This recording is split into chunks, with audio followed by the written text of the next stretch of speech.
Olá, estamos de volta com o programa Aliança com Você, hoje com o testemunho do pastor Alzair Rogério.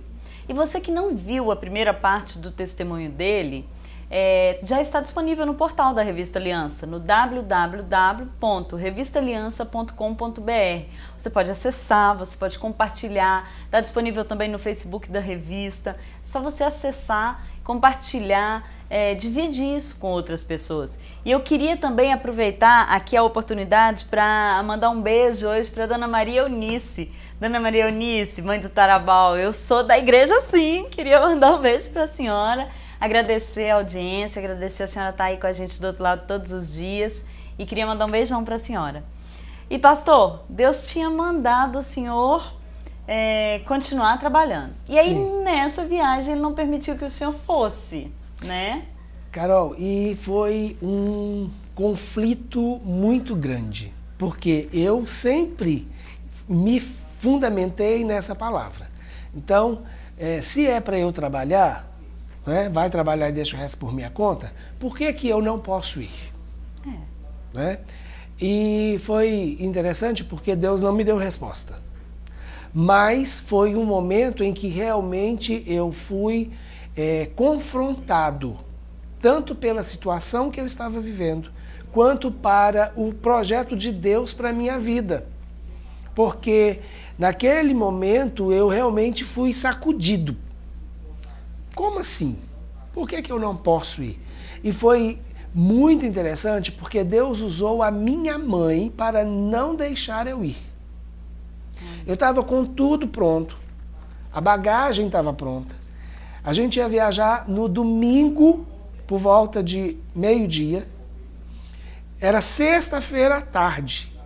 Eu ligo para minha mãe e falo com ela que estou indo. Minha mãe simplesmente vira para mim e fala assim: você não vai. Eu falei: como não vou? Não vai, eu não te abençoo para ir. Eu tinha ligado para falar com ela que eu estava indo, já sabia, abençoa, né? Porque ela não morava em Belo Horizonte, não mora em Belo Horizonte. Então me abençoa que eu estou indo. Ela falou assim: não, você não vai e eu não te abençoo para ir. Na hora, eu ainda virei para minha mãe e falei assim: mãe, a senhora acha que uma passagem daqui para a África, da África para a Índia, para o Nepal, é uma passagem que a gente chega no aeroporto e fala assim: agora quem quer comprar? Minha mãe não deixou eu ir, quem quer ir? Ela simplesmente virou para mim e falou assim: isso não é problema meu. O que eu sei é que você não vai. Na hora que eu desliguei o telefone, isso já era, Carol, quase 7 horas da noite, na sexta-feira. Eu ligo para o meu agente de viagem, que a gente sempre viajava com ele, ligo e falo: João, tá tudo pronto? Ele falou assim: não, eu não consegui emitir o seu bilhete e mais o de fulano, porque o cartão de crédito de vocês não conseguiu.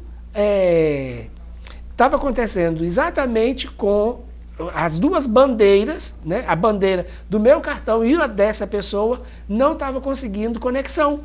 Não consegui conexão com essa bandeira do cartão de vocês para emitir o bilhete. Aí eu virei para ele e falei assim: então você pode dizer, o meu você não precisa emitir mais. Como assim? Eu falei: não precisa emitir mais. Aí eu falei com ele, aí no sábado de manhã ele emitiu do outro. Então o problema era eu. Você. Eu estava inclusive amarrando a bênção do outro. É verdade. Mas aí a mala estava pronta, que era uma mala fazia parte do projeto, né? As coisas que a gente ia montar, ia trabalhar. Levei a mala no aeroporto, outra pessoa foi com a mala, né? E aí nessa época, eu estava de licença médica porque eu estava fazendo tratamento para TBC. Aí fui e viajei para Vitória, para casa dos meus pais, lá no Espírito Santo. E fui para a caverna. Falei: Senhor, o que é que está acontecendo? Se essa é a tua palavra, por que que eu não fui? Porque se fosse comigo, eu ia pensar: nossa, eu não fui, agora eu vou morrer, então, que não é mais para trabalhar. Ah, não. Eu acho que eu ia pensar isso na hora, não é mais para trabalhar, o agora meu eu vou morrer. conflito era porque eu queria ter ido. E aí, então, depois disso, voltei para Belo Horizonte. E o Senhor ministrou muito, tanto física quanto emocional e espiritualmente, através de um seminário de Guerra Espiritual e Mapeamento, que a gente estava participando na cidade de Sabará, no feriado de abril de 2003.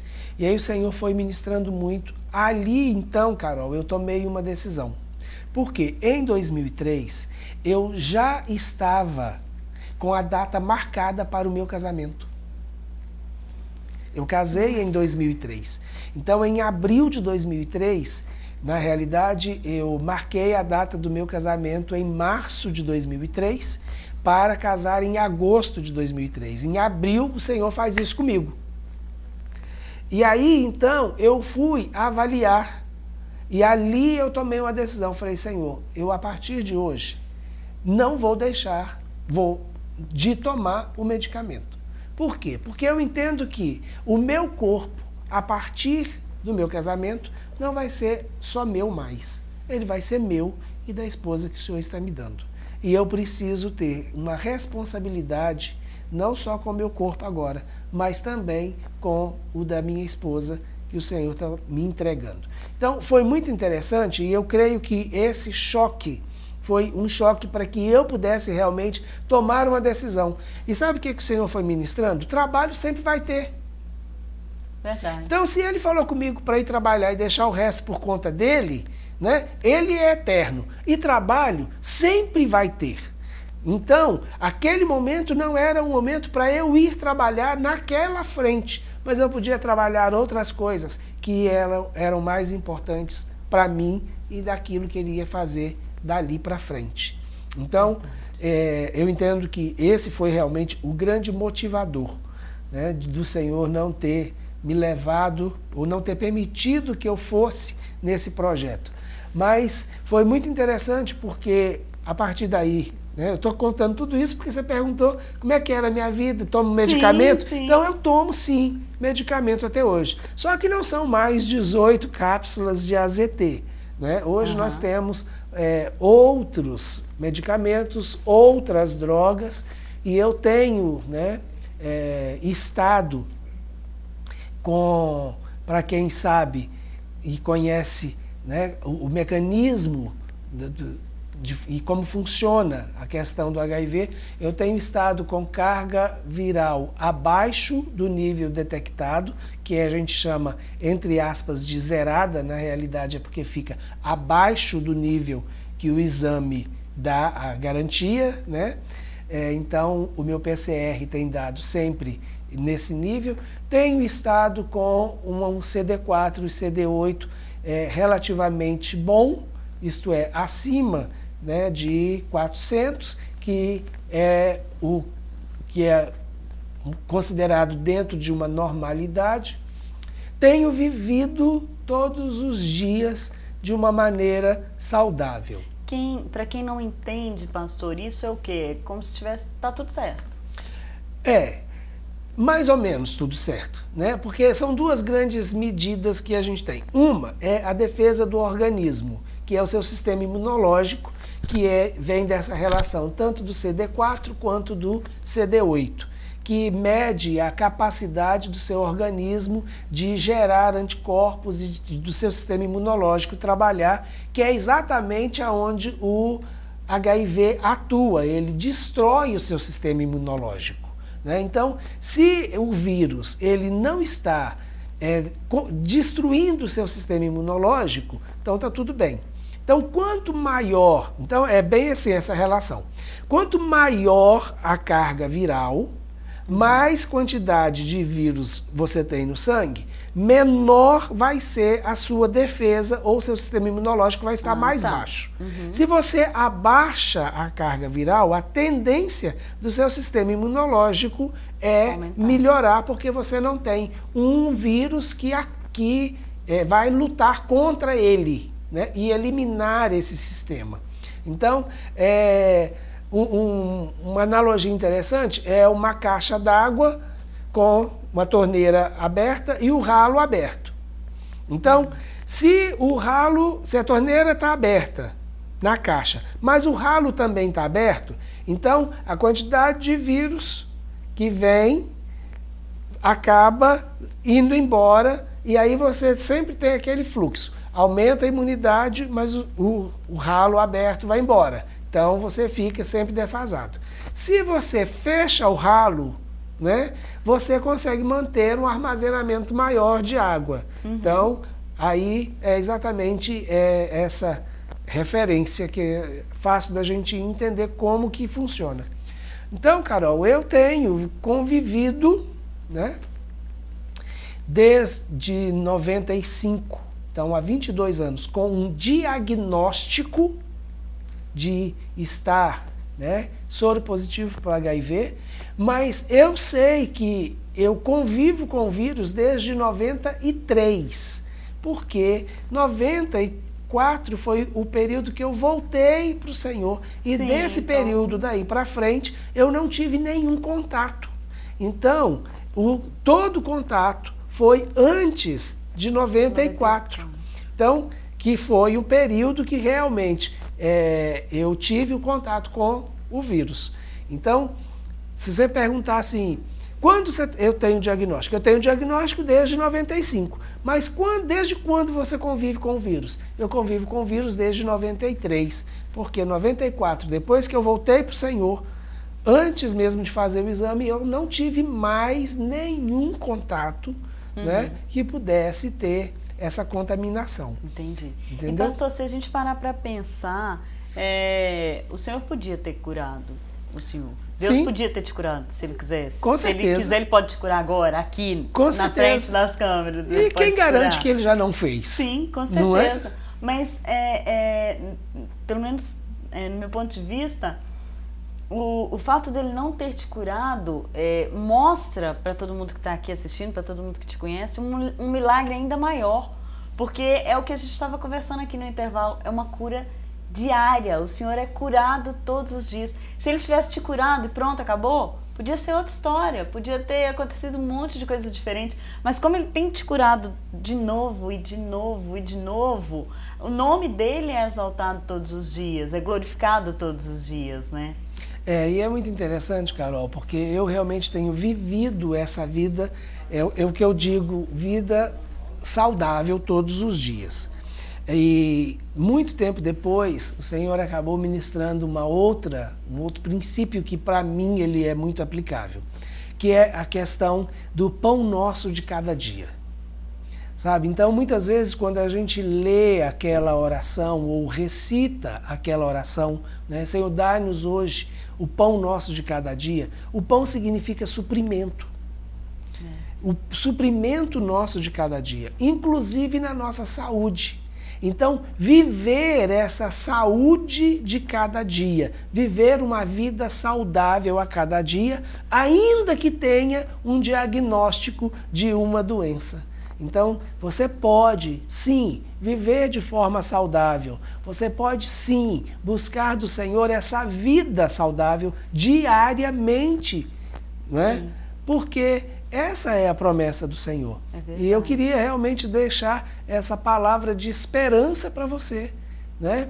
É possível viver e viver bem, ainda que tenha um diagnóstico de uma doença, ainda que tenha uma enfermidade, ainda que tenha uma circunstância que para alguns seria algo de morte. Mas para você é simplesmente uma oportunidade de não só viver bem, mas glorificar muito a vida do Senhor. Amém. Amém? E é exatamente isso, né, pastor? O diagnóstico que as pessoas dão, que os médicos dão, que os seus familiares dão, que o seu marido dá, que a sua esposa dá, o diagnóstico que as pessoas dão sobre a sua vida, as palavras que elas liberam sobre a sua vida, não quer dizer que vai ser a sua realidade, né? Não. Muito pelo contrário. A gente escreve a nossa história, não é? Verdade. E quando nós escrevemos a nossa história, vivendo a história que Deus escreveu, isso faz realmente toda a diferença. Amém. Amém? Pastor, eu queria aproveitar esses minutinhos finais que a gente tem e pedir que o Senhor fizesse uma oração para as pessoas que estão em casa, não só aqueles que têm algum diagnóstico de doença, mas aqueles que têm um diagnóstico de que eles não vão conseguir, de que eles vão fracassar, que eles não vão dar em nada, ou qualquer diagnóstico que não venha da parte de Deus para a vida dessas pessoas. Amém. Senhor, a tua palavra é tão clara quando diz que, ainda quando estamos no ventre da nossa mãe, o Senhor já havia escrito no teu livro a nosso respeito. Eu sei que muitas pessoas que poderão estar ouvindo isso, eu não sei quando vão ouvir e nem como elas vão estar. Mas o Senhor tem uma palavra de vida para cada uma delas. Ainda que essa palavra de vida seja uma palavra de vida no Senhor, mesmo depois da separação desse corpo. Agora, Pai, eu quero te pedir que a revelação da tua cura, do teu amor, da tua graça, da tua provisão, da tua capacitação esteja sobre cada uma dessas pessoas em nome de Jesus. E assim, Senhor, como o Senhor me liberou uma palavra para que eu fosse trabalhar e deixar o resto por sua conta, lançando sobre o Senhor toda a minha ansiedade, eu quero te pedir que cada uma dessas pessoas que está agora me ouvindo, que elas lancem sobre o Senhor todas as suas ansiedades e que possa saber que o Senhor está cuidando delas, independente de quais sejam as circunstâncias, em nome de Jesus. Amém. Amém. Pastor, muito obrigada pela presença, pela continuação do testemunho. Eu acho que foi a segunda, mas não vai ser a última. Eu creio que Deus tem muito para fazer aqui ainda, através dessa televisão, através da sua vida. E eu te agradeço muito pela participação, pela boa vontade de vir de Belo Horizonte para cá, para gravar o programa. Eu sei que o senhor tem uma viagem programada para esses dias, né? Deve estar uma correria, mas eu te agradeço muito. E eu sei que as pessoas que estão em casa foram muito abençoadas com essa visita. Eu quero só, Carol, deixar mais uma palavrinha bem rápida. Claro. Eu realmente me casei em 2003, eu tive uma filha em 2006 e a minha esposa nunca contraiu o vírus e a minha filha nasceu saudável, também sem o vírus. Então, hoje isso é até entendível, mas há 10 anos atrás, isso era uma loucura. Um milagre. Então, o milagre não ficou só em mim. O milagre alcançou toda a minha casa. Então, creia nisso. O milagre, ele vai além de você. Eu creio. Muito obrigada, pastor. Amém. E você que está em casa, obrigada por ter ficado com a gente mais um programa que com certeza abençoa a sua vida. E eu te espero amanhã para mais um testemunho que vai impactar a sua vida. Até lá.